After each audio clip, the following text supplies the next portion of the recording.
भगवान के मंगल में आरती उतारने के लिए अपने अपने स्थान पर खड़े हो जाए। सीमा के बिहारी तेरी आरती गाऊं, सीमा के बिहारी तेरी आरती गाऊं, आरती गाऊं कभी आपको मनाऊं, आरती गाऊं प्यारे आपको मनाऊं, आपको मनाऊं, आपको मनाऊं, आपको मनाऊं राधो तेरो गुण गाऊं, सीमा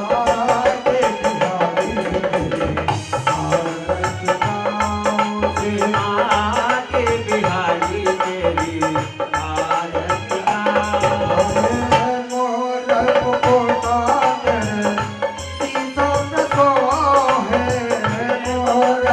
कोटा तेरे शीशे पे सोहे,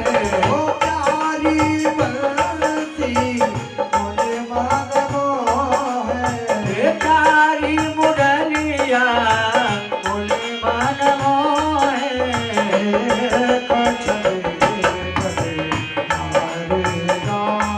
सीमा के बिहारी तेरी आरती गाऊं,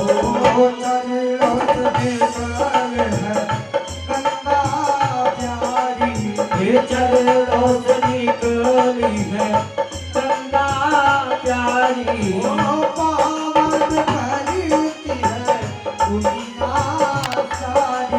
ये दर्शन करती है दुनिया सारी,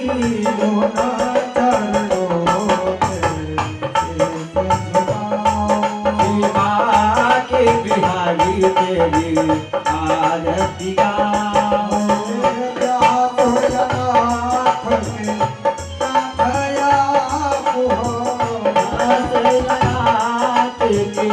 नाथ आप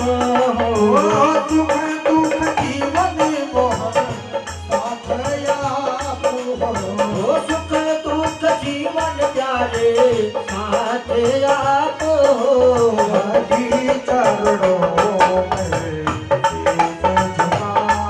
सीमा के बिहारी तेरी आरती गाऊं,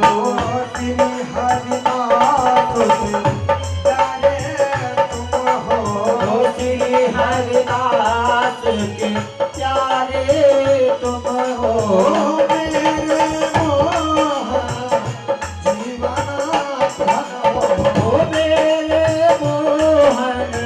जीवन धन हो,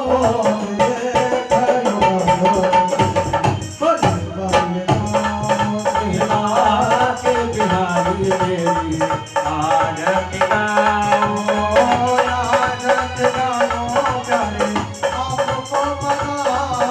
हो आरती गाऊं प्यारे तेरे गुण गाऊं,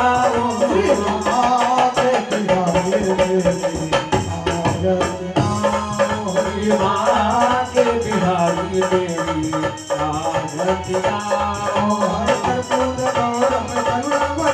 संसार सारंग भज गीत हारम, ओय भवानी श्री नमामि, त्वमेव बन्धु च सखा त्वमेव सर्वं मुरे भुजे,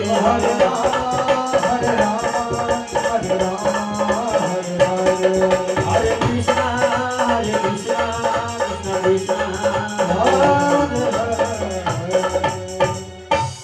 बोलो वृंदावन बिहारी लाल की जय, अयोध्या रामला सरकार की जय, हनुमान जी महाराज की जय, श्रीमद् भागवत महापुराण की जय, श्री व्यास जी महाराज की जय, श्री सुखदेव जी महाराज की जय, अपने माता पिता की जय, अपने गुरुदेव भगवान की जय, नरं चैव नरोत्तमं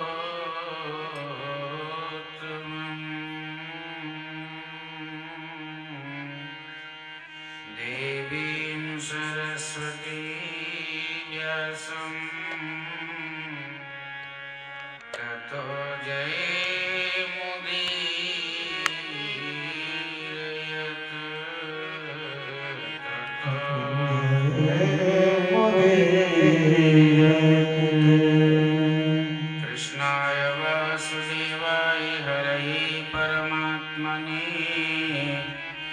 प्रणक्लेशनाशाय श्री गोविंदाय नमो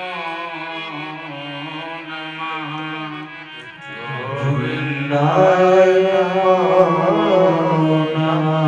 यं प्रभजन्तमनवेदं वेदकृत्यं द्वैपायनो विरहकातर्याजुभाव पुत्रेति तनमयितया तरवोऽभिनेदो हस्तं सर्वभूतहृदयं मुनिमानतोऽस्मि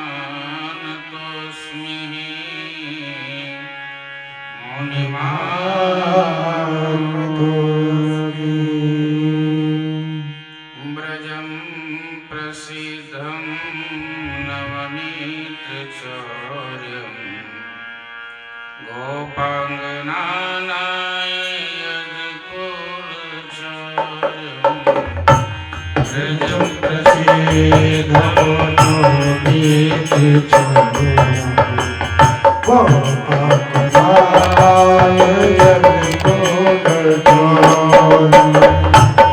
अनेक जन्मार्जित पापचौर्यं चौराग्रगण्यं पुरुषं नमामि। अनेक जन्मार्जित पापचौर्यं चौराग्रगण्यं पुरुषं नमामि। मनोजवं मारुततुल्यवेगं जितेन्द्रियं बुद्धिमतां मनोजवं मारुततुल्यवेगं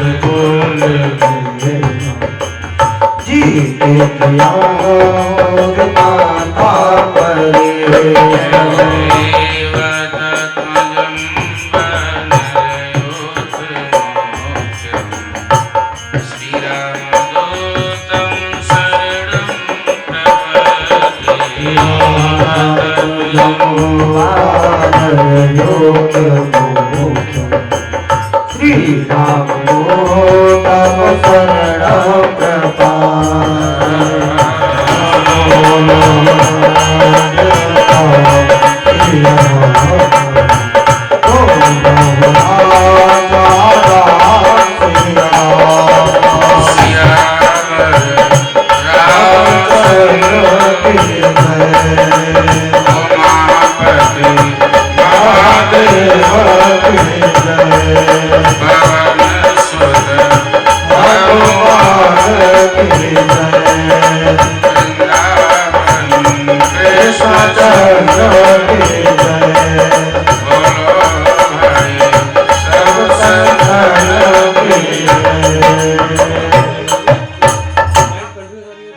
सद्गुरुदेव भगवान की जय। श्री बालकृष्ण भगवान की जय। श्रीमद्भागवत महापुराण की जय।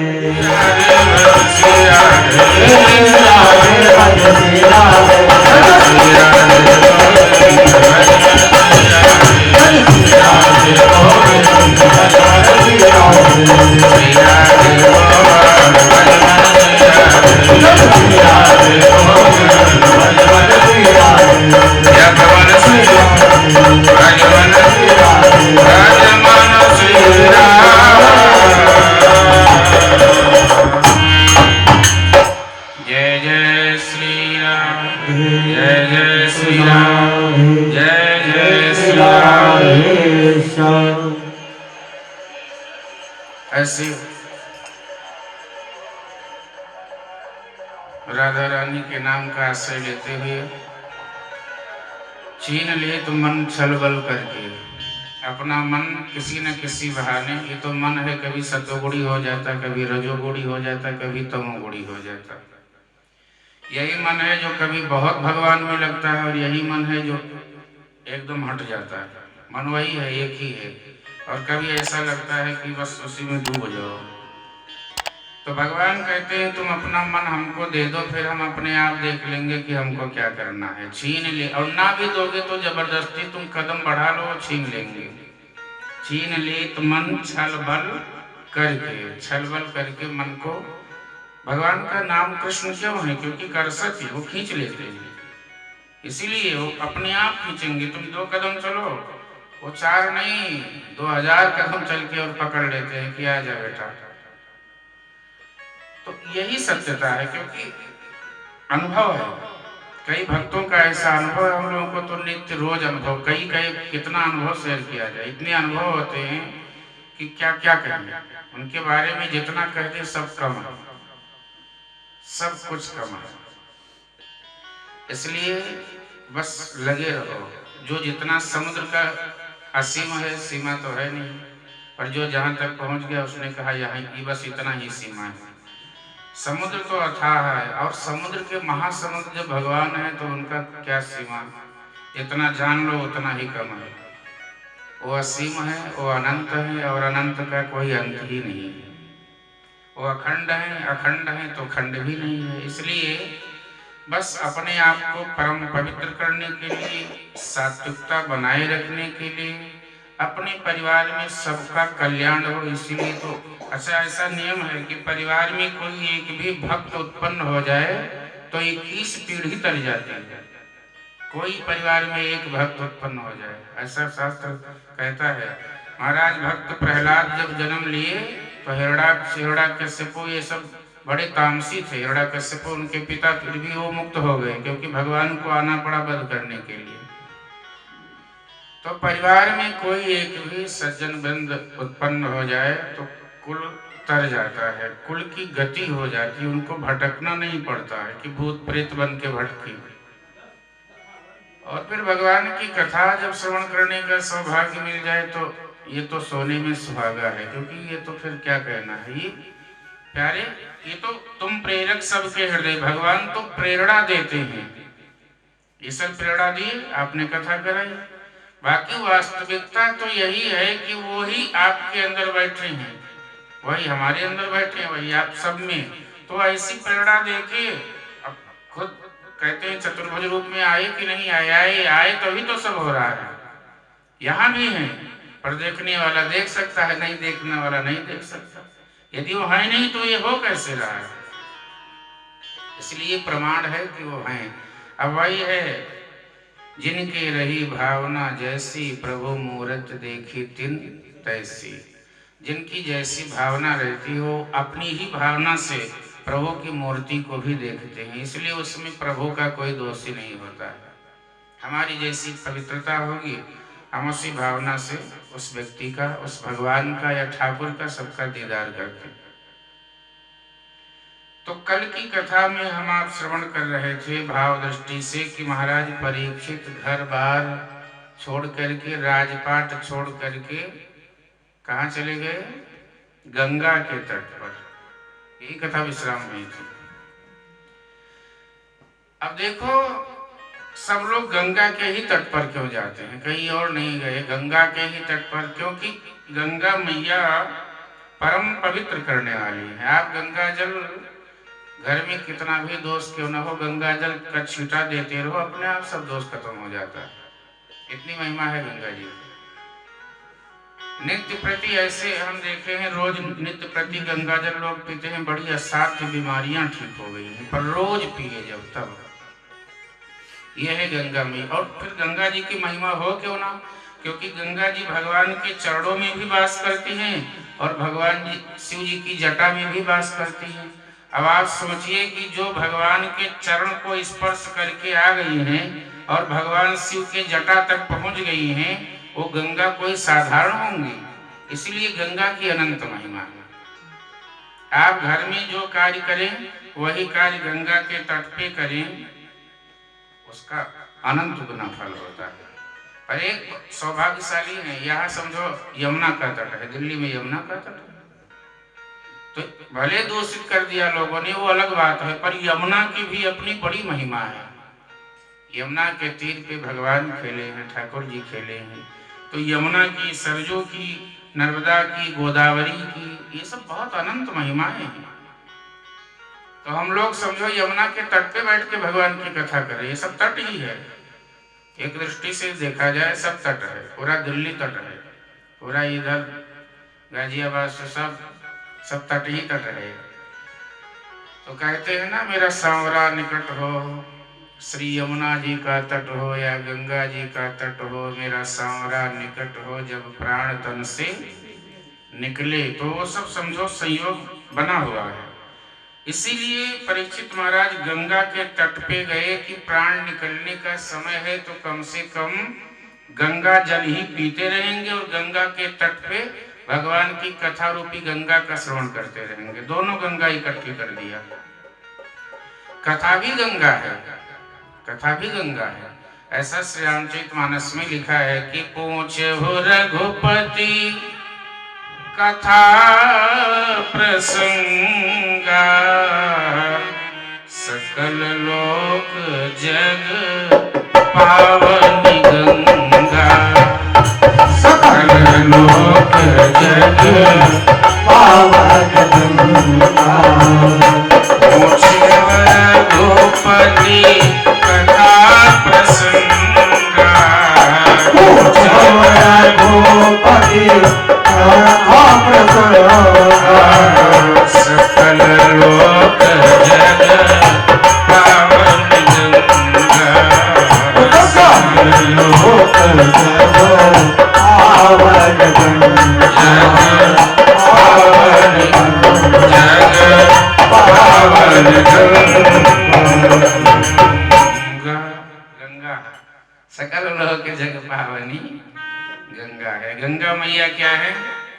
सकल लोक को पवित्र करने वाली है। अब ये कथा भी गंगा है। पूछो रघुपति कथा प्रसंगा, तो यहाँ भी समझो डबल गंगा है। एक तो भगवान की कथा रूपी गंगा ये प्रवाहित हो रही है, और दूसरी गंगा जल से पूजा होता है, ये भी एक गंगा जी है।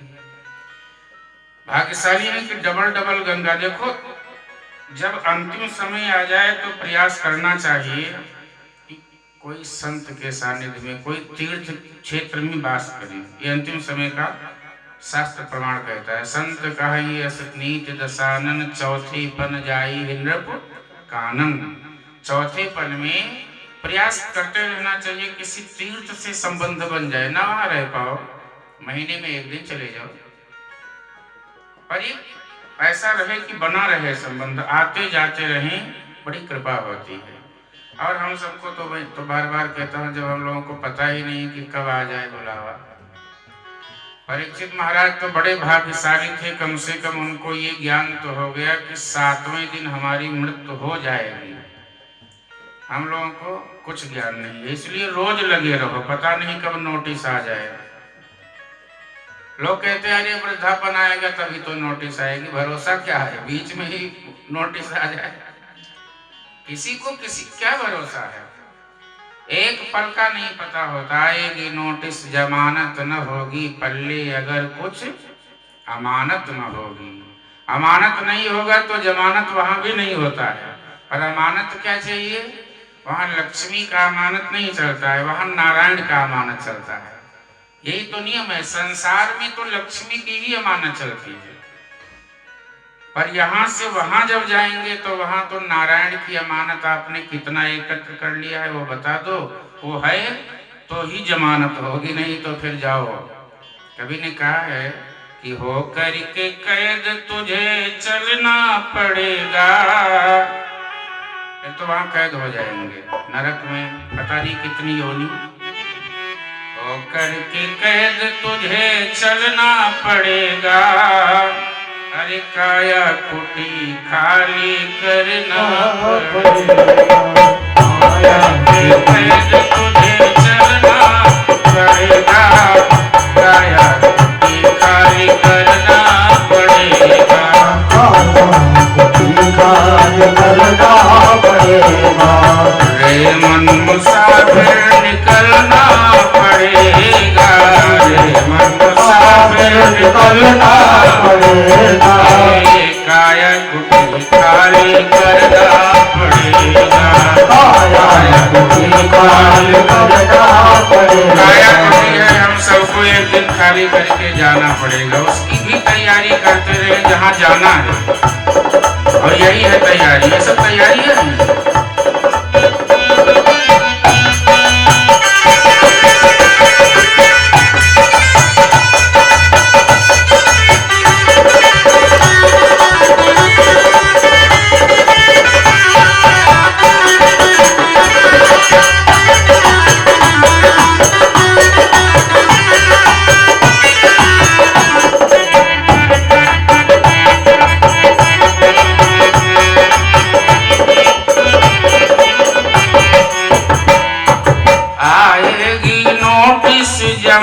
अमानत न होगी, आएगी नोटिस अमानत न होगी।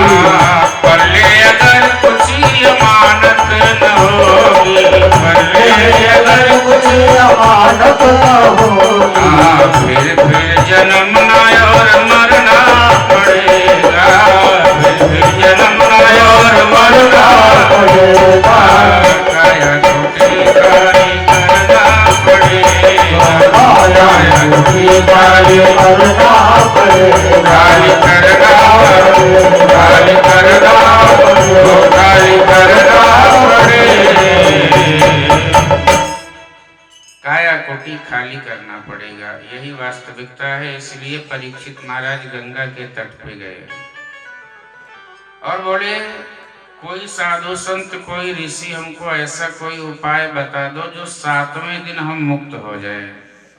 केवल अकेले महाराज परीक्षित नहीं आए हैं, वो तो योगी वेश में राजपाट छोड़ करके कोपिन धारण करके वो भी गए हैं, राज पोशाक, राज मुकुट। आज राजा परीक्षित नहीं है वहां पर, फिर भक्त परीक्षित, संत परीक्षित विराजमान है गंगा के तट पे।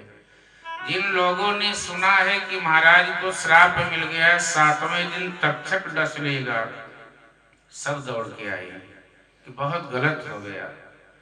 बड़े बड़े ऋषि गाधी, च्यवन, विश्वामित्र, इतने नहीं, पाराशर आदि, व्यास जी, परशुराम, च्यवन, मेधा, पिपलाद, बड़े बड़े ऋषि मुनि, वशिष्ठ जी सब आ गए हैं, सब विराजमान।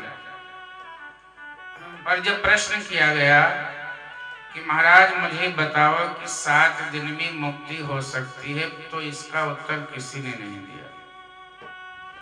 क्या व्यास जी इसका जवाब नहीं दे सकते थे? दे सकते थे, पर सब जानते हैं कि यहाँ किसी और को आना है, ये वही मुक्त करेगा, इसलिए सब चुपचाप बैठे हैं। बोले चिंता ना करो, समय आएगा तो सब ठीक हो जाएगा, आपके प्रश्न का जवाब भी मिलेगा, आप 7वें दिन मुक्त भी हो जाएंगे। महाराज परीक्षित ने कहा, भाई कोई तो जवाब दो, कोई तो कुछ बोलो। सब कहें बस भगवान का नाम जपो और कुछ नहीं। क्यों? अंतिम समय केवल भगवान का नाम काम कर जाता है। यदि अभ्यास होगा तो अंतिम समय नाम निकल जाएगा। बोले मन लगे या ना लगे पर नाम जपना चाहिए। अच्छा, आप अनुभव करिए कि अभी कहीं वो करंट आ रहा हो, तार को छू ले, चाहे जान में चाहे अनजान में, तो क्या बचेंगे? बचेंगे नहीं, चाहे जान में चाहे अनजान में। ठीक इसी तरह से भगवान में मन लगे चाहे ना लगे, नाम लेते रहोगे तो नाम भी कल्याण कर देगा, क्योंकि ये नाम का स्वभाव है। भगवान का यही स्वभाव है कि वो कल्याण करते हैं, चाहे मुक्ति के रूप में, चाहे शांति के रूप में, चाहे भक्ति के रूप में, चाहे कुछ ना कुछ आपको देंगे जरूर। पर संतों ने कहा कि बहुत सही चयन किया है आपने महाराज, जब भी संग करो तो संत का, श्रेष्ठ का, भक्त का संग करो, यही कल्याण का साधन है। आप गंगा के तट पे आए हैं, आपके पास सब संत लोग विराजमान हैं, आप ऐसे ही मुक्त हो गए समझ लो। क्यों? अरे भाई, हम भगवान को नहीं पकड़ सकते, पर जिसने भगवान को पकड़ रखा है उसको पकड़ लो, तो समझो भगवान को पकड़ लिए। यही एक साधन है, यही एक माध्यम है। फिर मैं वही उपमा दे रहा हूँ कि मान लो किसी एक व्यक्ति को करंट ने पकड़ लिया, अब आपको पुनः तार पकड़ने की जरूरत नहीं है, आप उसी व्यक्ति को पकड़ लो, आपको अपने आप करंट लग जाएगा। ठीक यही विधान है कि जिस व्यक्ति ने भगवान को पा लिया है उसको तुम पकड़ लो, तुम्हें भगवान मिल जाएंगे। हम उतना साधन नहीं कर सकते, तो हम उतनी साधना, उतना जप, उतना तप, उतना उपवास, उतना अरे बहुत कुछ करना पड़ता है प्यारे। साधारण नहीं है, पर बहुत सरल भी है, बहुत सरल भी है और बहुत कठिन भी है। ज्ञान पंथ कृपान के धारा, ये तो तलवार की धार पे चलने का रास्ता है ज्ञान का पथ, पर भक्ति पथ बहुत सरल है। पर ज्ञान का पथ तो तलवार की धारा पे चलना है, कब पैर कट जाए कुछ पता नहीं है। इसलिए ज्ञान हो ठीक है, पर ज्ञान के साथ भक्ति भी जरूरी है। और भक्ति कब मिलता है? बोले सरल स्वभाव। भक्ति किसको मिलता है? भक्त के लक्षण क्या है और कहाँ मिलता है? बोले भक्ति स्वतंत्र सकल गुण खानी, और बिन सत्संग न पावै प्राणी, बिन सत्संग न पावै प्राणी। भक्ति स्वतंत्र है, बिना सत्संग में गए भक्ति मिलती ही नहीं है। सत्संग में जाओ तो भक्ति मिल जाएगी, यही भक्ति मिलती है।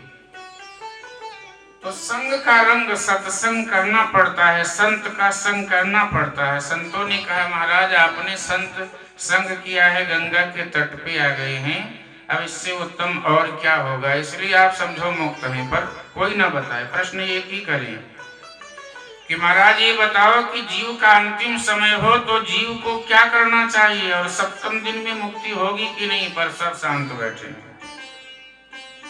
उसी समय भगवान किसी को प्रकट करा देते हैं। कौन आता है? व्यास जी ने प्रकट किया भागवत में कि एक बालक कौपीन धारण किए हुए और उसके ऊपर लोग धूल फेंक रहे हैं, कोई मिट्टी फेंक रहा है, और वो बेचारा किसी को कुछ बोलता ही नहीं, अपनी मस्ती में आ रहा है। कौन है? श्री सुखदेव जी महाराज। बोलिए श्री सुखदेव जी भगवान की जय। मान अपमान से परे, कोई मिट्टी फेंको चाहे कुछ कहो, पर अपनी वो फक्कड़ है, फक्कड़ बाबा, दिगंबर वेश, अवधूत वेश। भागवतकार ने लिखा कि तत्रा भव भगवान व्यास पुत्रो। कौन है?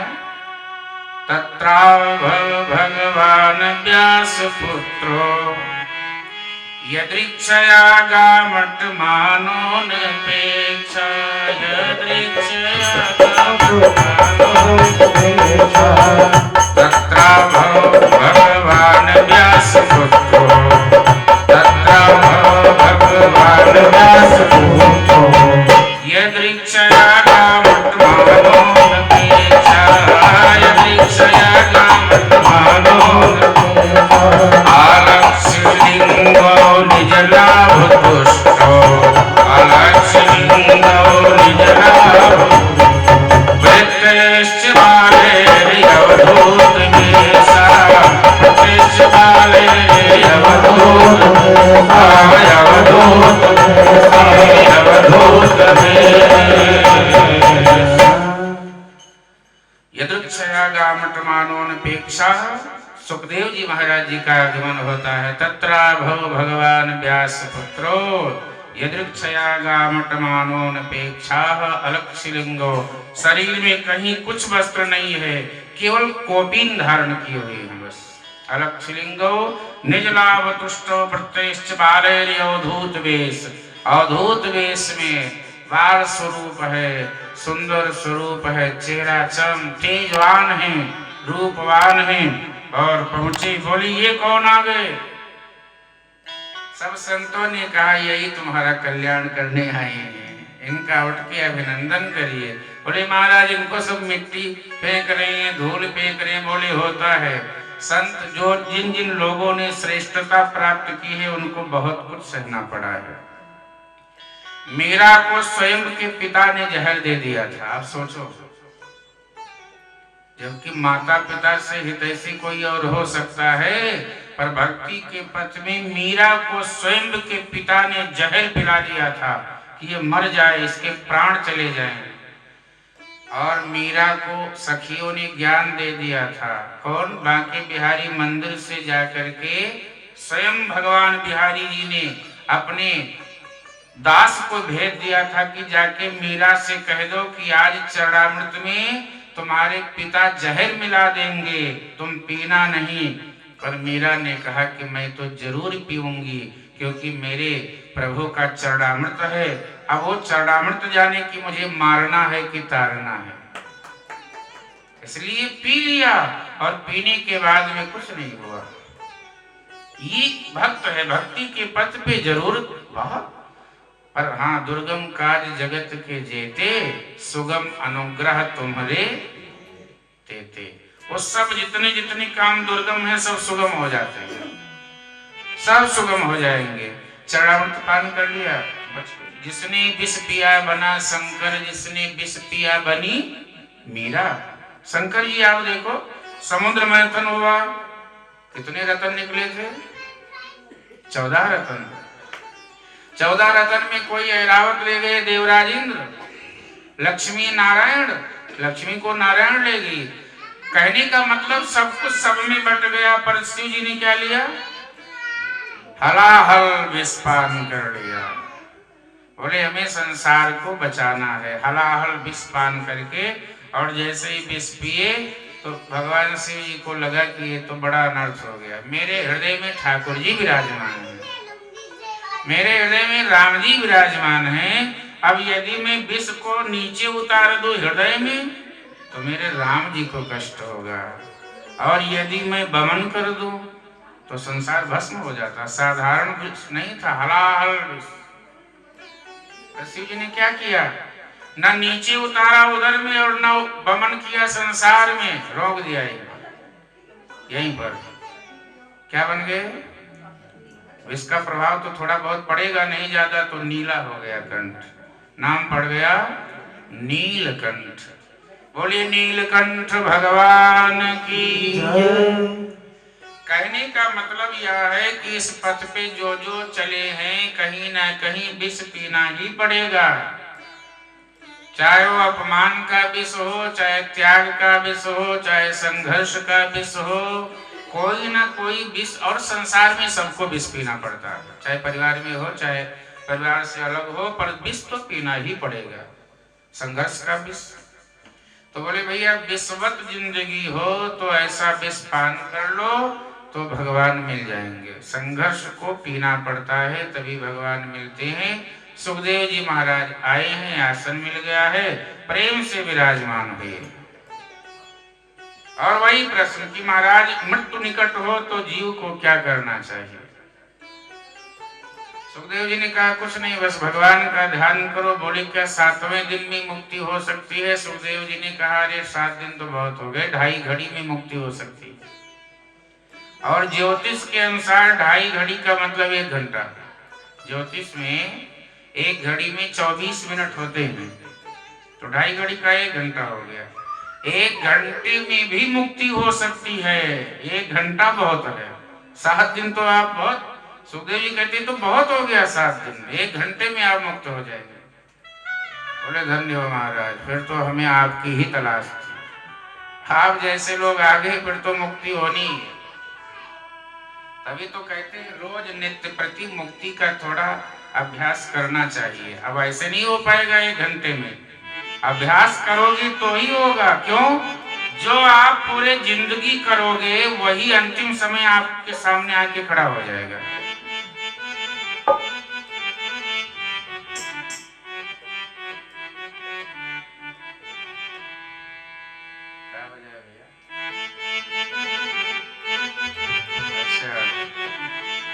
मुक्ति का थोड़ा सा यत्न कर ले,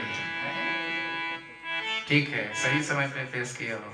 अरे मुक्ति का थोड़ा सा यत्न कर ले, रोज थोड़ा थोड़ा हरि का भजन कर ले।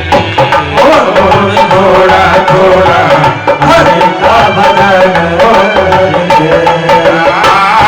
मुक्ति का थोड़ा सा यत्न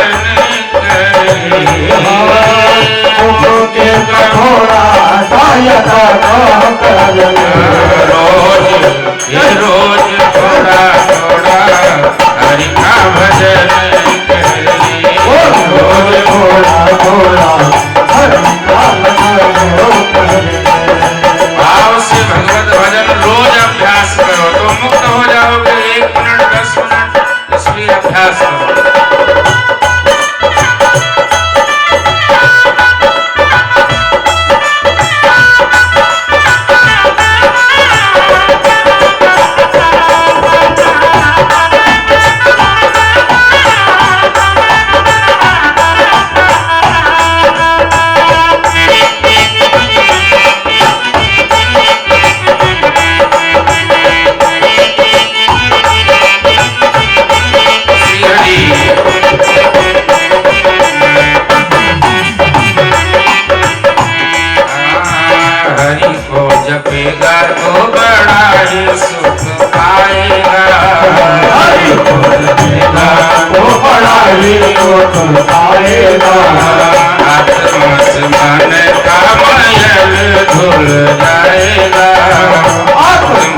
मन का भजन भूल जाएगा। आत्मा के संग संग मन कर ले, आत्मा के संग संग मन कर ले। रोज रोज थोड़ा थोड़ा हरि का भजन कर ले, रोज थोड़ा थोड़ा हरि का भजन होगा। रोज थोड़ा थोड़ा हरि का भजन कर ले, रोज थोड़ा थोड़ा हरि का भजन होगा। हरि का भजन कर ले। श्री बालकृष्ण भगवान की जय। तो नित्य प्रति जब अभ्यास होगा तो 10 मिनट 1 मिनट भी बहुत है, क्योंकि अंतिम समय हम पूरे जीवन जो करते हैं वो दृश्य सामने खड़ा हो जाता है। इसलिए मानस में लिखा है कि अंतिम समय राम शब्द नहीं निकलता है। जन्म जन्म मुनि यतन कराही, अंत राम कही आवत नाही। जन्म जन्म की बात है, जन्म जन्म तक मुनि लोग साधना करते हैं, बड़ा बड़ा प्रयास करते हैं, पर अंतिम समय राम शब्द नहीं निकलता है। और यदि अंतिम समय राम शब्द निकल जाए तो पूरे जीवन का जितना भी हिसाब किताब सब उसी समय राम जी समाप्त कर देते हैं। इसका सीधा एकदम जाओ साकेत लोग गोलोक, जिसके भक्त हो वही जाना होगा। तो फिर क्या करें? बोले कुछ नहीं, सब करते हुए राम और श्याम जपते रहो, यही समझो कि यही भगवान की लीला है। सब अच्छा, भक्त 3 प्रकार के होते हैं, वैसे गीता के अनुसार 4 प्रकार के, पर 3 प्रकार के भक्त होते हैं। पहला कौन? पहला वो होता है जो भगवान की मूर्ति में भगवान का दर्शन करता है। दूसरा कौन? जो संत में भगवंत का दर्शन करता है। तीसरा कौन? जो पूरे संसार में सभी में भगवान का दर्शन करता है। ये उत्तम कोटि का भक्त है कि कीट पतंग फूल फल सब में वो कहता है तो मेरे भगवान का ही रूप है। जर्रे जर्रे में है झांकी भगवान की, किसी सूझ वाली आंख ने पहचान की। और वास्तविकता ये है कि भगवान का रूप एक ही है, चाहे वो अनेक नाम अनेक है पर रूप एक ही है। अनेक रूप रूपाय विष्णुवै प्रभु विष्णुवै। ये गई गुड़िया नटखटिया राधा रानी है बिल्कुल है। भगवान का स्वरूप एक ही है। बोले सागर से उठा बादल बनकर, कौन है? सागर से जो बादल बना ये भी तो सागर ही है। सागर से उठा बादल बनकर, बादल से फटा बरसा बनकर, फिर नहर बनी नदियां गहरी, तेरे रूप अनेक तो एक ही है। रूप अनेक बन गया, सागर, बादल, वर्षा, नदी का जल, नहर का जल, पर आया कहां से? सब सागर से आया। तो रूप अनेक है पर सच यही है कि वो एक ही है। उसको आप किस रूप में जपते हो आपकी निष्ठा है, पर वो हमारे आपके लिए अनेक रूप धारण किए हैं। भागवत में अनेक रूप रूपाय विष्णुवै प्रभु विष्णुवै। तो सुखदेव जी कहते हैं आपका कल्याण तो वैसे ही हो गया जब इतने बड़े बड़े महर्षि आपके पास में आके बैठे हुए हैं। आप तो मुक्त हैं, मुक्त होने में कोई दिक्कत ही नहीं है, कोई परेशानी ही नहीं है। प्रश्न किया है कि महाराज ये बताओ कि जीव का, पहला प्रश्न कि जीव का कल्याण 7वें दिन कैसे होगा। 2 ही प्रश्न किए, अंतिम समय हो तो क्या करना चाहिए। अब सुखदेव जी अवधूत वेश में कथा शुरू कर दी। अवधूत वेश, ऐसी कथा आती है कि मंगलाचरण भी सुखदेव जी ने नहीं किया है भागवत में। जैसे जब बैठते हैं ना तो ये जो पहले स्तुति करते हैं मंगलाचरण, कोई भी प्रवक्ता पहले मंगलाचरण करता है। मंगलाचरण क्यों करता है? मेरा आचरण मंगल हो, मेरी वाणी से सब कुछ सही निकले, उस प्रभु का ध्यान किया जाता है कि प्रभु सब आपको ही करना है। मंगलाचरण इसीलिए किया जाता है कुछ हम अनर्थ युक्त शब्द ना निकल जाए जिससे, क्योंकि व्यासपीठ पे बैठा हुआ व्यक्ति का जो शब्द होता है वो ब्रह्म होता है। तो मंगलाचरण पर सुखदेव जी स्वयं इतने अवधूत वेश में कि वो मस्ती में मंगलाचरण बाद में याद आया तब करते हैं। अगले फिर स्कंद में मंगलाचरण किए। बोले कुछ नहीं, सबसे पहले तो साधक को जब लगे कि मृत्यु निकट है तो 4 बातें जरूर करना चाहिए। वो क्या?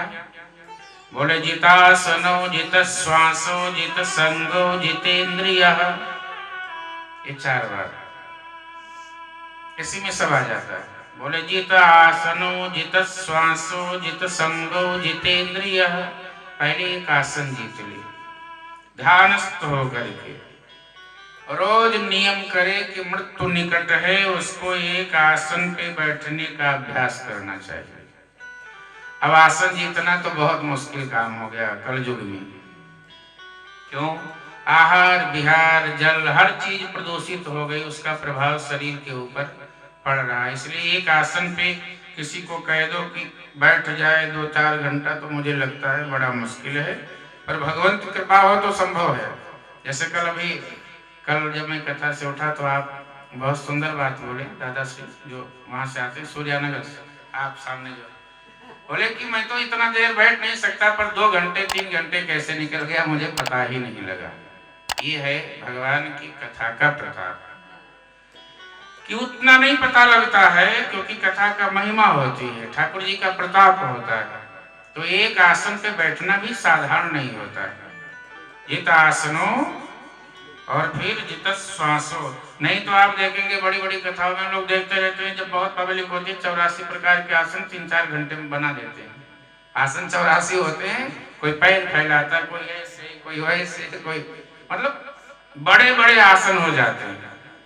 जित आसनो जित श्वासो, फिर क्या करे? श्वास को जीतना चाहिए। अपनी श्वास पे नजर रखो कि आपका श्वास योग में जी रही है कि भोग में जी रही है।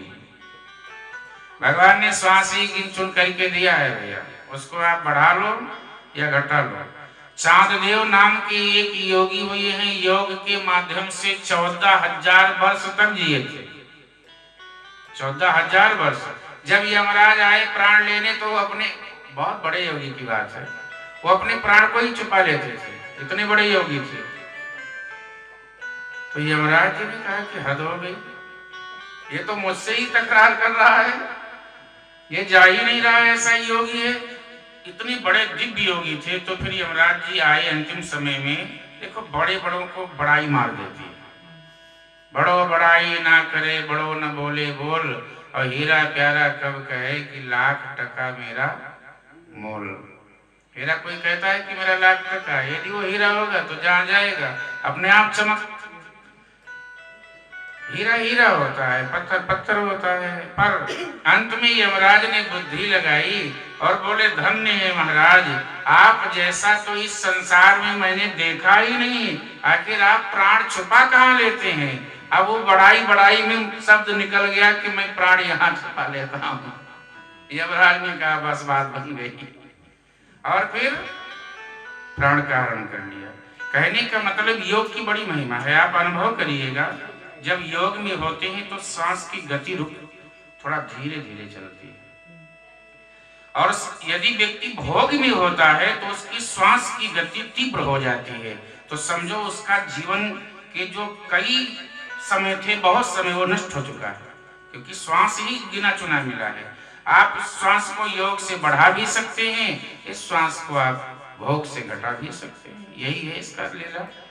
अब इसको कोई साधक व्यक्ति ही समझ पाता है, और समझने की बात भी। तो जित आसनो जित श्वासो, श्वास, श्वास के आगे भी लिख दो तो बन जाए विश्वास, है नहीं? श्वास आपका शुद्ध होगा तो ही आपको भगवान में विश्वास होगा। प्रथम सुख निरोगी काया, दूजा सुख जब घर में माया, तीजा सुख सुत आज्ञाकारी। बहुत सारी बातें कहने का मतलब, स्वास्थ्य जब ठीक रहेगा तभी आप कुछ कह पाएंगे, कुछ बोल पाएंगे, कुछ कर पाएंगे। तो श्वास को इसलिए प्राणायाम किया जाता है, सुबह शाम प्राणायाम करना चाहिए। जित आसनो जित श्वासो जित संगो, संग भी जीतना चाहिए साधक को। यदि लगे कि हमारी मृत्यु निकट है तो संग जीतो। और अब कैसे पता लगे कि मृत्यु निकट है? इसलिए रोज समझो कि रोज मृत्यु निकट है। एक संत कहते हैं कि ये समझो कि पता नहीं आज ही ना आ जाए मृत्यु, तो इसलिए रोज आप आसन लगाओ, रोज श्वास को जीतो, रोज संग को जीतो। संग जीतना क्या है? संग जीतना कुछ और नहीं है। संग जीतने का मतलब यही है कि आप कैसे लोगों की संगति में रह रहे हैं, और जैसी संगति आपके जीवन में आएगी। बैठिए पंडित जी, आइए, स्वागत। जित आसनो जित श्वासो जित संगो जितेंद्रिय। जब आप संग को जीत लेंगे तो आपकी साधना परिपक्व हो जाएगी। आइए आसन। संग को जीतना नितांत आवश्यक है। यदि आप संग नहीं जीत पाएंगे तो आपकी साधना अधूरी रह जाएगी। आप कैसे लोगों के संग में हैं? वो साधक व्यक्ति के लक्षण अलग होते हैं। जय हो, यही तो सरलता होती है भगवान के प्रति प्रेम। कुल मिला के जित संगो जितेंद्रिय। आचार्य देवता को माला पहना दो। चलिए, अभिनंदन है। तो जित संगो जितेंद्रिय, संग जीतना नितांत आवश्यक है। आप मान लो साधक हैं और आपको गलत व्यक्ति मिल गया, गलत आदमी का संग मिल गया, तो आप क्या करेंगे? आप अपनी छाप उसके ऊपर छोड़ दें। ये नहीं कि उसकी गलतियों को आप ले लें, नहीं। आप में इतना सामर्थ्य हो जाए, पर ये तभी होगा जब साधना परिपक्व हो जाएगी। ऐसे हो नहीं पाएगा। जित संगो, यदि आप उसके दुर्गुण ले लेते हैं तो समझो वो जीत लिया संग को, भले वो दुर्गुणी है, पर यदि अपना सद्गुण उसको दे देते हैं तो समझो आपने संग को जीत लिया। जितासनो जित श्वासो जित संगो जितेंद्रिय। चौथा शर्त क्या है? जितेंद्रिय, इंद्रियों को जीतने का प्रयास करो। हमारी आंख क्या देखना चाहती है, हमारे कान सुनना क्या चाहते हैं, रोज आंख कान का परीक्षण करो। आंख कौन है? बोले नयनन संत दरस नहीं देखा, लोचन मोरे पंख कर लेखा। लोचन मोरे पंख कर लेखा। नयनन संत दरस नहीं देखा, नयनन संत लोचन मोरे पंख कर लेखा, लोचन मोरे पंख कर लेखा, पंख कर लेखा, पंख कर लेखा।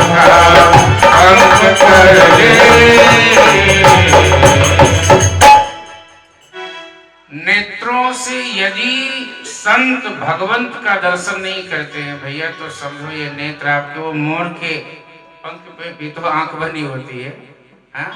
तो वैसे ही हमारी आपकी आंखें हैं। और यदि शीश नवहि सुरगुर द्विज देखी, तो समझो नेत्र आपके साफल्य हैं। ये सब नियम है। किसको किसको? शीश नवहि सुरगुर द्विज देखी। देवता को देख करके शीश झुक जाना चाहिए, ये नियम है। गुरु को देख करके शीश झुकाना चाहिए। कोई द्विज आचार्य ब्राह्मण को देखो तो नमन करो, तो समझो भगवान की आपके ऊपर कृपा हो रही है। तभी नेत्र की सफलता है कि आपने देखा और आप नमित हो गए। कहते हैं झुकता वही है जिसमें जान है, अकड़ तो मुर्दे की पहचान है। अकड़ा हुआ तो मुर्दा भी रहता है। तो जीते जी यदि हम अकड़ में ही जिए तो कहां फिर जीवन हमारा बेकार है। इसलिए झुकता वही है जिसमें जान है। तो जित संगो जितेंद्रिय, इंद्रिय विजेता बनो। और आंखों से देखो, आंख है ये तो विषयासक्त, ये सब कुछ विषयों के प्रति ज्यादा इसका मन लगेगा। कुछ गलत देखा तो बार बार मन वहीं आंक जाएगा। तो ऐसा अभ्यास करो कि आंख बार बार बिहारी जी को देखने का प्रयास करे। आंख बार बार ठाकुर जी आपके श्रेष्ठ संत भगवंत को देखने का प्रयास करे, तो आंख की साफल्यता है। समझो नेत्र यही है जितेंद्रिय, इंद्रियों की। कान ये भी तो इंद्रिया ही है। 5 ज्ञान की इंद्रियां हैं, 5 कर्म की इंद्रियां हैं हमारे शरीर में। तो आप कानों से भगवान की कथा सुनो। पृथु महाराज की कथा है कि पृथु महाराज 10,000 कान मांगे थे, महाराज हमको 10,000 कान दे दो, 2 कान से हम तृप्त नहीं हो पाते हैं। आप सोचिए, इसलिए कान की सफलता तभी है जब भगवान की कथा इन कानों से श्रवण करते हैं। और नाक, नासिका, नासिका देखो, इससे शायद कल चर्चा हुई, पता नहीं, भगवान को इत्र लगा करके और यहाँ लगा दो, सुगंध लेते रहो, कुछ और सुगंध लो ही ना। आज तो पता नहीं क्या क्या लोग सुगंध लेना शुरू कर दिए। भगवान को इत्र चढ़ाओ, वही इतने नहीं। और जिह्वा की सफलता क्या है? इंद्रियों को जिह्वा से केवल हरि नाम, हरि बोल मेरी रसना घड़ी घड़ी। कभी ने कहा है कि हरि बोल मेरी रसना घड़ी घड़ी, हरि बोल मेरी हरि बोल मेरी रसना घड़ी घड़ी, हरि बोल मेरी व्यर्थ व्यथा की मुख मंदिर में, व्यर्थ व्यथा की मुख मंदिर में, आखिर में क्यों पड़ी पड़ी, हरि बोल मेरी रसना घड़ी घड़ी, हरि बोल मेरी रसना घड़ी घड़ी, हरि बोल, हरि बोलो, रसना से कहो कि ठाकुर का नाम लो।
कृष्ण भगवान की जय।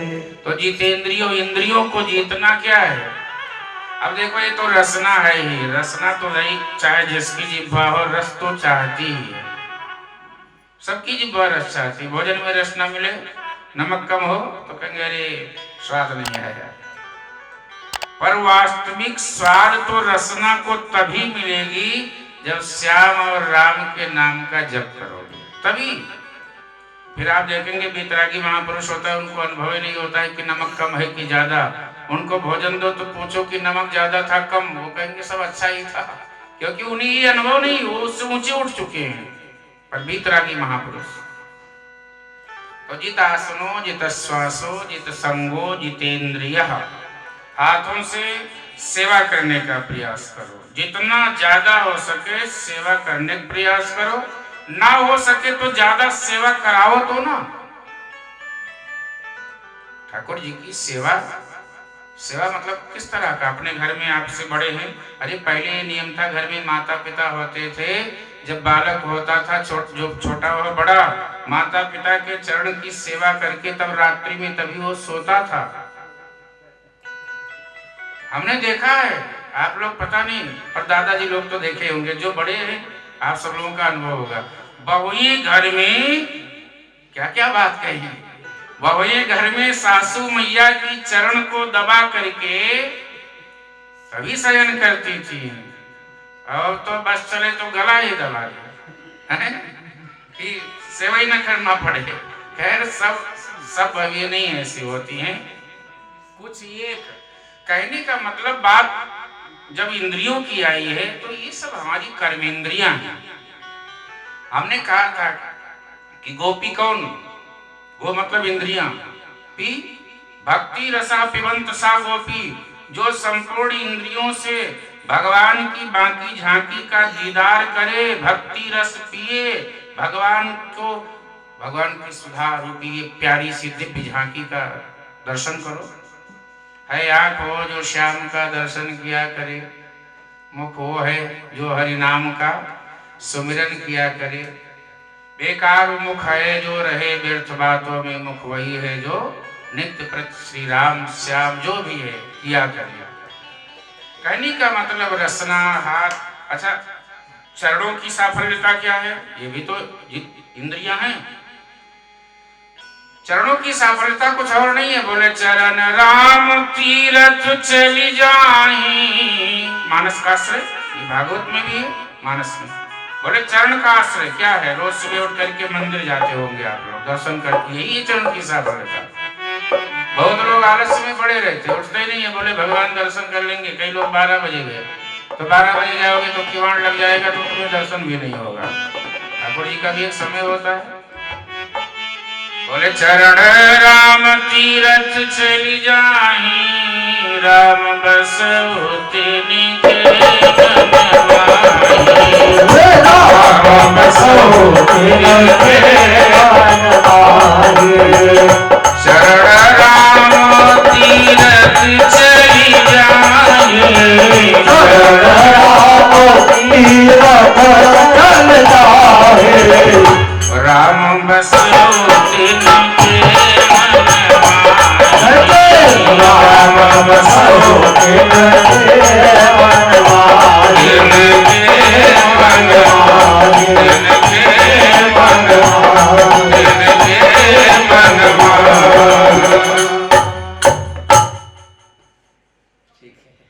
राम बसहु तिनके मन माही, चरण राम तीरथ चल जाही।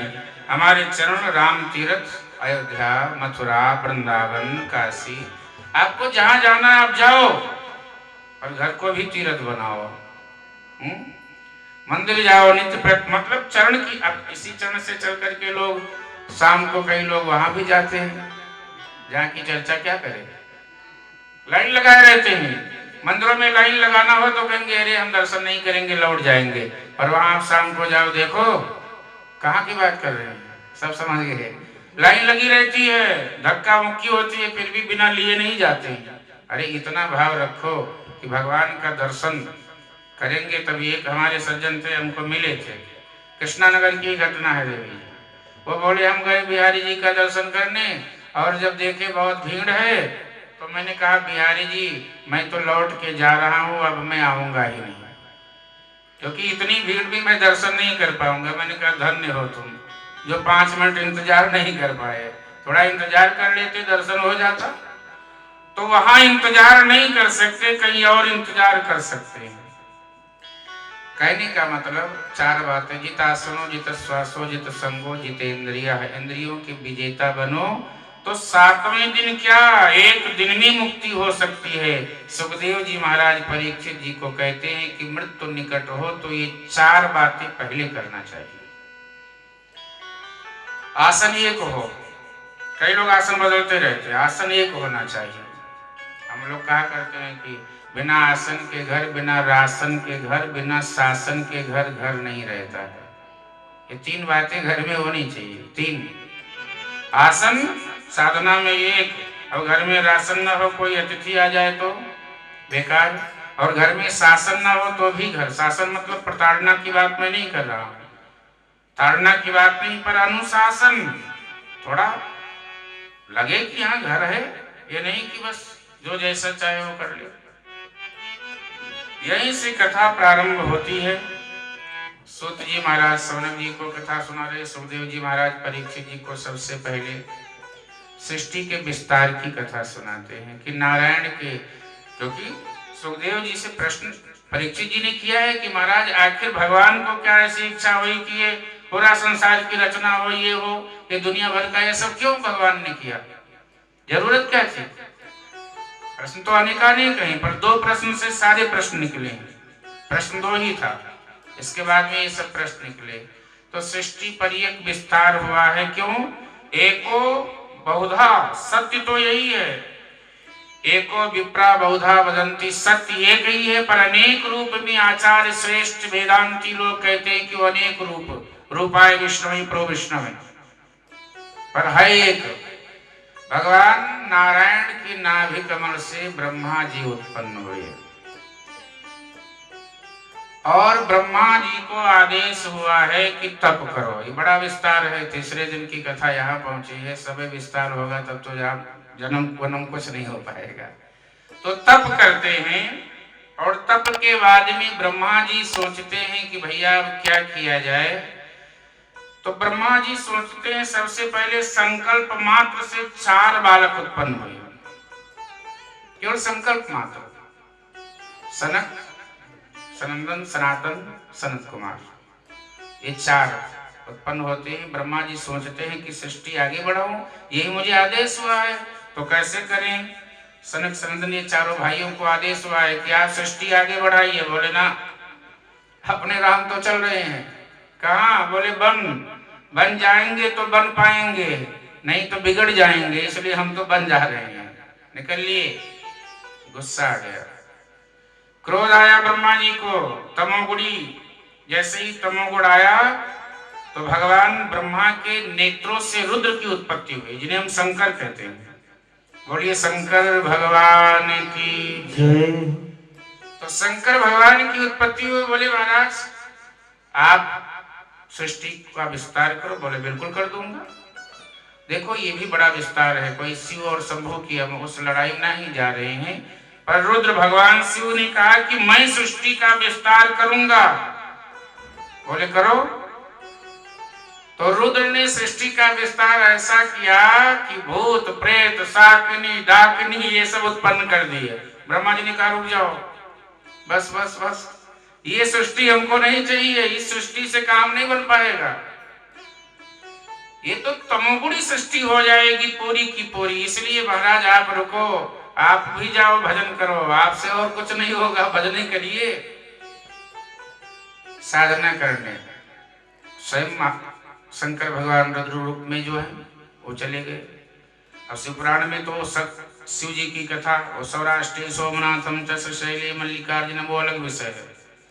और रुद्र अलग हैं, शिव अलग हैं। अब उसका विस्तार यदि ज्ञान की दृष्टि से किया जाए, पर भक्ति की दृष्टि से सब एक, और ज्ञान की दृष्टि तो बहुत अलग अलग है सब। इसके बाद में नारद आदि की उत्पत्ति होती है। नारद जी ने भी सृष्टि में कोई सहयोग नहीं किया, वो भी भजन ही करने निकल गए, भजन करते रहे, पर पिताजी से मिलते जुलते रहे। बोले अब क्या किया जाए, जिसको उत्पन्न करो वही सृष्टि में सहयोग नहीं कर रहा है। ऐसे करते करते 10 महर्षियों को उत्पन्न किया है। शुरुआत में वो भी सृष्टि में नहीं सहयोग किए हैं, बाद में सहयोग किए, वो अलग विषय है। फिर महाराज ने दाएं अंग से थोड़ा सा सतोगुण की वृद्धि हुई, तो दाएं अंग से एक पुरुष प्रकट हुआ और बाएं अंग से एक स्त्री उत्पन्न हुई। तो वो कौन है? मनु और शतरूपा। जब मनु और शतरूपा की उत्पन्न हुए तो ब्रह्मा ने कहा कि अब जितने भी आए सबके सब योगी और भक्त ही निकले। अब तुम लोग मैथुन धर्म की सृष्टि से विस्तार करो। बिना मैथुन धर्म से, बिना मैथुन व्यवहार के सृष्टि का विस्तार नहीं हो सकता है। इसलिए हम लोग मानव कहलाते हैं, मनुज, मनुवंशी हैं। हम लोग मनु की संतानें हैं, इसलिए मनुज हैं। मानो यहां से मानव का विस्तार हुआ। 3 बेटियां, आकोति, देवहोति और प्रसूति। 2 प्यारे से बालक, उत्तानपाद, प्रियव्रत। अब देखो यहीं से 3, 2, 5 यहां से विस्तार हुआ। अब जो मझली बेटी है, मझली बेटी मतलब बीच की बेटी, पहले सुखदेव जी ने परीक्षित जी को इनकी कथा सुनाई।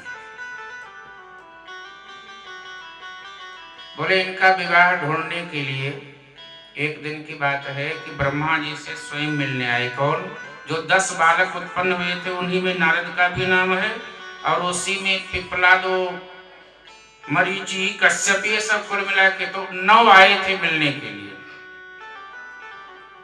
ये बड़ा विस्तार है। जब मिलने के लिए आए, ब्रह्मा जी ने कहा कि भैया कुछ ऐसा, उसी में कर्दम ऋषि थे। कर्दम ऋषि को जब देखा तो बोले ठीक है, हमारे पास में, हमारे पुत्र के पास में, मनु महाराज के पास में एक बेटी है, उसका विवाह इनके साथ कर देते हैं। किसके साथ? कर्दम जी के साथ, देवहूति का। पर कर्दम जी नहीं तैयार हुए, बोले हमको विवाह नहीं करना है। फिर भगवान नारायण स्वयं प्रकट हुए। नारायण ने कहा विवाह कर लो, मैं वादा करता हूं कि तुम्हारे घर बेटा बन करके आऊंगा। जब भगवान ने सोचा कि भाई विवाह करना, देखो मैं एक बात बताऊं, ये वो लड्डू है जो खाए वो भी पछता है, जो ना खाए वो भी पछता है। पर एक बात ध्यान देना, विवाह कोई बंधन नहीं है। विवाह को जीना आ जाए तो आप देखिए, भगवान राम जी भी विवाह किए, भगवान श्री कृष्ण जी भी जब आए, जबकि उनको विवाह, देखो हमारा उनका विवाह, उनका दिव्य जीवन है। पर विवाह को जीना आ जाए तो सही से समझ लो जीवन जीना आ गया, और जीवन जीना ना आ जाए तो फिर तो रोज महाभारत होगा। रामायण नहीं होगी तो महाभारत ही होगा। इसलिए घर में सत्संग करो, भजन करो, स्वाध्याय करो। पहले लोग भजन करते थे, भोजन करते थे तो भजन से शुरू करते थे। आज भी ऋषि मुनियों के यहाँ भोजन होता है तो पहले भगवान नाम जप करते हैं। आचार्य ब्राह्मण लोग भोजन करते हैं तो नाभ्यासी तदंतरिक्ष भोग लगाते हैं। आप भोजन करते हैं, बात करते करते भोजन करते, ना भगवान नाम लेते ना कुछ। अरे भजन करो तब भोजन करो, ये नियम है। बैठो तो सीताराम सीताराम, राधे श्याम, जो भी, जब तक थाली लगती है तब तक तो नाम ले सकते हो, तब तक किसने रोका है? और निकलता ही नहीं है।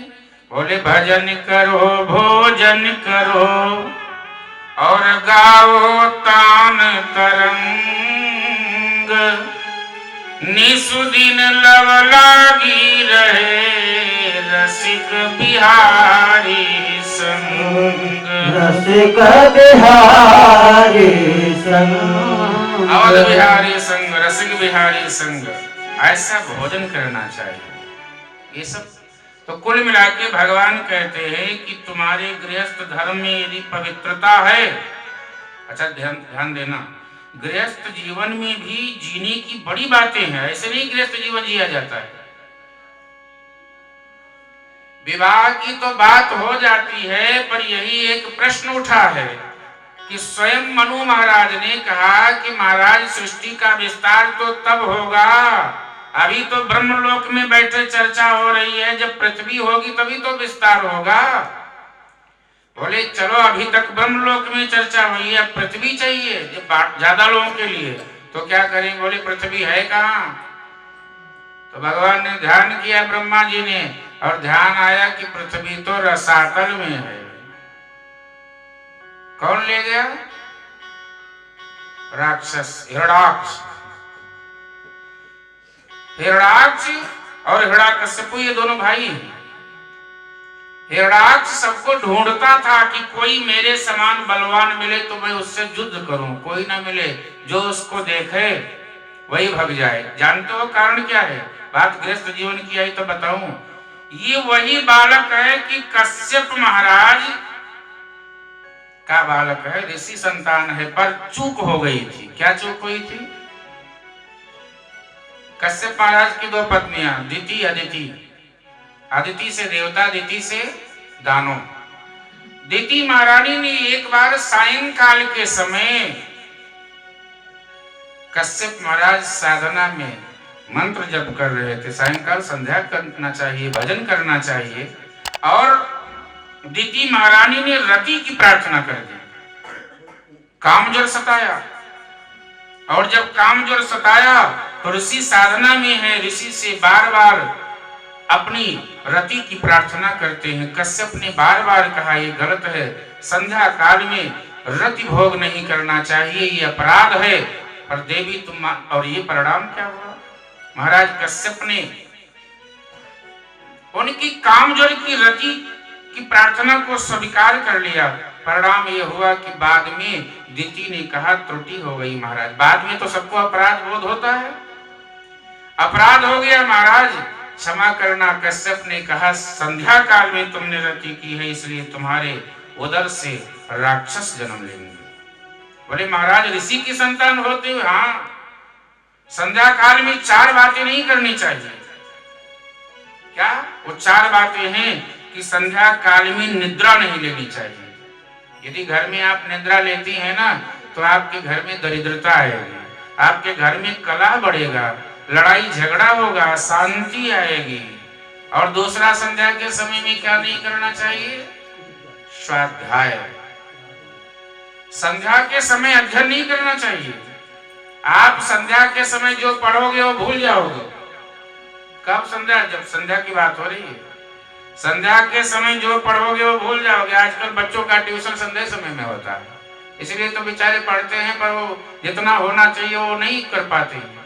संध्या के समय खेलने कूदने बच्चों को भेजो, खुद ध्यान में लगो, साधना करो, पूजा करो, पाठ करो। तीसरा, संध्या के समय काम से बचें, राम में जुड़ जाएं। किसी भी प्रकार की काम भावना आनी ही नहीं चाहिए। पहला क्या? निद्रा से बचना है।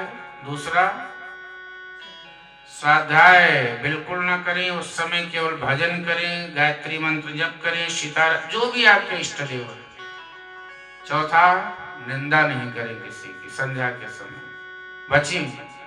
नहीं तो प्यारे इतना डाइवर्ट होगा कि सब आप के पास चले आएगा। इसलिए इन 3-4 चीजों से बचना है। संध्या के समय दिति महारानी ने रति की प्रार्थना की तो हिरण्याकश्यपु का जन्म हुआ। दिति महारानी ने कहा महाराज आपकी तेज से ऐसा बालक जन्म लेगा तो धिक्कार है मेरे जीवन को। बोले गलती तुमने की है, पर प्रार्थना की कि महाराज ऐसा कुछ कर दो कि मेरा बालक कितना बड़ा राक्षस क्यों ना हो, पर वध इसका भगवान के हाथों हो। वही हुआ। बोले ठीक है, ये वरदान मैं तुम्हें दे देता हूँ। कश्यप जी ने ये वरदान दिया तो वही हिरण्याकश्यपु है। बड़ी सारी कथाएं हैं, जय विजय का श्राप, वो सबको हम नमन कर रहे हैं, जो सब जानते हैं। तो कुल मिलाकर हिरण्याक्ष जब भ्रमण करने के लिए गया तो सब कोई उससे युद्ध ही ना करे, पहाड़ जैसा शरीर। देवता लोग भग गए। एक बार नारद जी मिले, बोले तुम युद्ध करोगे मुझसे? नारद ने कहा मैं भजनानंदी संत हूं कि मैं युद्ध करता हूं। पर हाँ, नारद जी को थोड़ा सा तमोगुण आया। बोले तू साधु संत से कहता है युद्ध करने के लिए, इसलिए जाओ मैं तुम्हें श्राप देता हूं कि तुझसे युद्ध करने वाला अपने आप तुझसे मिलने आ जाएगा, तुझे ढूंढ लेगा। और यही हुआ। आज चर्चा चल गई कि पृथ्वी कहाँ है। तो जब हिरण्याक्ष को कोई नहीं मिला तो उसने पृथ्वी को चुरा लिया, रसातल में जाके रख दिया। कितना बलवान रहे होंगे सब। पृथ्वी को उठा लेते थे गेंद की तरह, खेलते खेलते गया रसातल में रख दिया। आज वही मनु महाराज कह रहे हैं कि यहाँ तक की तो सृष्टि ब्रह्मलोक में हो गई, पर पूरी विस्तार के लिए पृथ्वी चाहिए। ब्रह्मा जी चिंता में पड़ गए। चिंता में पड़े तो छींक आई, और छींक आई तो नाक के दाएं छिद्र से कौन प्रकट हुआ? वाराह भगवान। बोली वाराह भगवान की जय। वाराह भगवान स्वयं जाते हैं और युद्ध करके, बहुत भयानक युद्ध हुआ। हिरण्याक्ष का वध करके पृथ्वी माता को ला करके पुनः पृथ्वी लोक पे स्थापित कर देते हैं। अब यहाँ से पूर्ण सृष्टि का विस्तार होता है। भगवान नारायण ने निवेदन किया है कर्दम महाराज से, मैं तुम्हारे घर बेटा बन करके आऊंगा। विवाह के लिए प्रस्तावित हो गए। एक जगह मैंने पढ़ा भागवत से हटके कि कर्दम जी ने कहा कि मैं लड़की की परीक्षा मुझे लेना है। मैं ऐसी लड़की लूंगी जो कम से कम भगवत भक्त हो। तो जानते हो, आसन रख दिया परीक्षा के लिए, एक आसन रख दिया। बोले कल लेके आना। तो लड़की गई, पिताजी गए, एक आसन रख दिया। अब आसन पे बैठने के लिए कहा कर्दम जी ने किसको? देवहूति को, कि तुम इस आसन पे बैठ जाओ। देवहूति ने कहा देखो क्या क्या जीवन था। बोले यदि मैं होने वाले पति की बात ना मानूं, आसन पे ना बैठूं तो अपराध हो जाएगा, और यदि बैठ जाती हूं तो पति का लगाया हुआ आसन है तो भी अपराध हो जाएगा। और यही तो महाराज कर्दम परीक्षा लेना चाहते थे, तो क्या किया, बैठी नहीं, पर हाँ आसन पे दाया हाथ रख दिया और दाया हाथ रख करके प्रणाम करके और आसन के बगल में बैठे। ये क्या हुआ, पति के लगाए हुए आसन का सम्मान भी हो गया और बैठी भी नहीं। तब करदम जी ने कहा वाह, हाँ मुझे ऐसी ही पत्नी की तलाश थी। अच्छा करदम कौन, करदम ध्यान देना जरा, करदम, दम मतलब इंद्रियां, कर मतलब हाथ, जिसकी इंद्रियां अपने अधीन हो उसी का नाम करदम है। ये नहीं कि इंद्रियां जो कहे वो करते रहो, नहीं नहीं प्यारे, इनको बुद्धि से मन को समझाओ, मन इनको समझाएगा। यदि मन बुद्धि से मिल गया तो अलगे मन रहेगा तो नहीं समझा पाएगा। इसलिए श्याम चरणों में मन को जब आप बुद्धि से मिला दोगे तो ध्यान देना, मन हमेशा सतोगुणी रहेगी और मन मनमाना करेगा तो ऊर्जा नहीं मिलेगा, तो पावर हाउस बहुत हो। आपने बिजली नहीं लिया, कनेक्शन नहीं लिया तो लाइट आएगी क्या? ऐसे ही कनेक्शन अब इस शरीर में भी कनेक्शन है, ध्यान देना। आत्मा से बुद्धि को प्रकाश मिलता है, बुद्धि से मन को प्रकाश मिलता है और मन से ज्ञान इंद्रियों को प्रकाश मिलता है और ज्ञान इंद्रियां ही सारी। प्रत्येक इंद्रियों के स्थान पे एक एक देवता बैठे हैं। ये बड़ा लंबा विषय है। आंख के देवता आंख में बैठे हैं, हाथ के देवता हाथ में बैठे हैं, सब इंद्रियों में सब देवता। जो देवता रूठते हैं वही अंग खराब हो जाता है, ऐसा मानस प्रमाण है। भागवत में भी है, विषय करण सुर जीव समेता, सकल एक ते एक सचेता, सब कर परम प्रकाशक जोई, राम अनादि अवधपति सोई। तो कौन है विषय करण सूर्य जीव समेता? ये वही चर्चा है जो हम आपको बहुत सरल करके बता दिए। तो बुद्धि से मन को प्रकाश हो अच्छी तरह से तभी होगा जब भगवत चरणों में मन लगेगा, तभी तो, नहीं तो बुद्धि से तकरार कर लेगा, बात मानेगा नहीं। उसके लिए बिंदु जी ने लिखा कि श्याम चरणों में मन को अरे लगाए जाएंगे, श्याम चरणों में मन को लगाए जाएंगे, श्याम चरणों में मन को लगाई जाएंगे, श्याम चरणों में मन को लगाए जाएंगे, श्याम चरणों में मन को। भगवान के चरणों में मन को लगाओ, आनंद आएगा, सब कुछ सही होगा।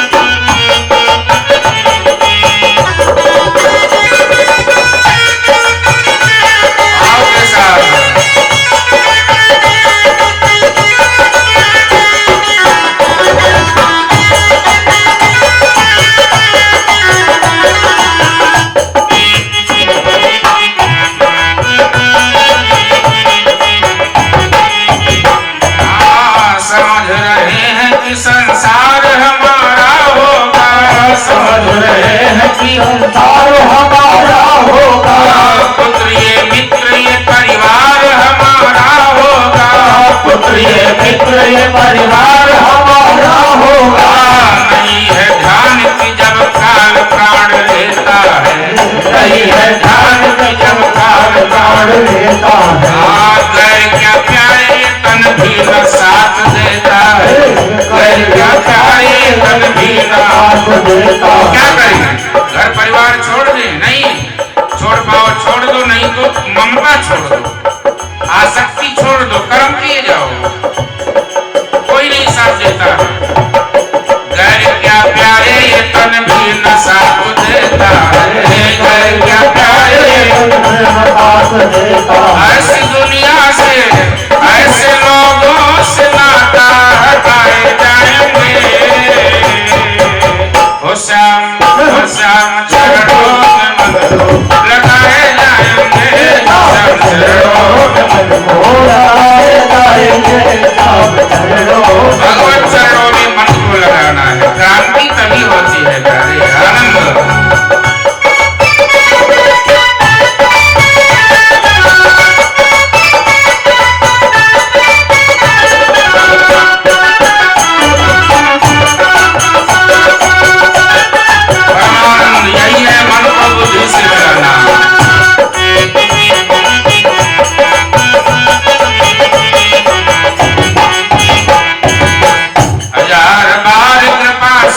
से करार हुआ, हजार बार कृपा तुमसे करार हुआ।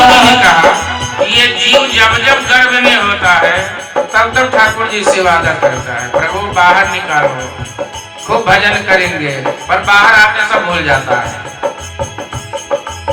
हजार बार कृपा सिंधु से करार हुआ, हजार बार कृपा सिंधु से करार हुआ। मगर न दिल से प्यारे भजन एक बार हुआ, मगर न दिल से प्यारे भजन एक बार हुआ। हुआ क्या? विषय में भूख में निद्रा में दिन गुजरते हैं, विषय में भूख में निद्रा में दिन गुजरते हैं। मनुष्य हो के हम पशुओं का काम करते हैं, मनुष्य हो के काम करते हैं।